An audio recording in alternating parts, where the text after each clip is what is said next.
வேதத்தில் நிறைய பழமொழிகள் இருக்குது. இப்படி திருக்குறளில் 2 அடியில் 7 சீரில் திருக்குறள் இருக்கோ, பெரிய பெரிய தத்துவார்த்தங்களை சொல்கிறதோ, அதே மாதிரி வேதத்தில் வெறும் ஒரே அடியில் 4 சீரில் சொல்லியிருக்கு.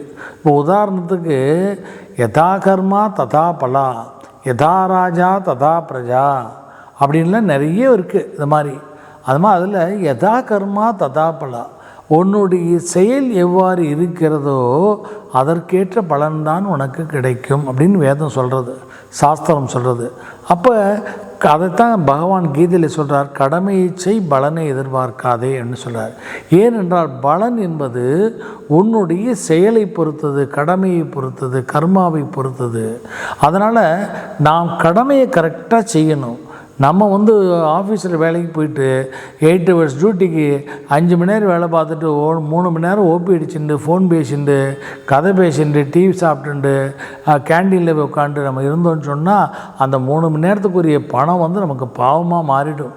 இதே மாதிரி தான் எல்லாமே. அதே மாதிரி நம்மளுடைய கடமையை கரெக்டாக செய்யணும். செஞ்சால் பலன், நல்ல பலன் தானாக கிடைக்கும்.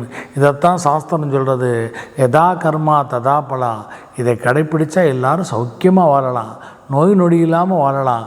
ஏன்னா நல்ல கர்மாவை செய்கிறேன், நல்ல பலனே கிடைக்கும்.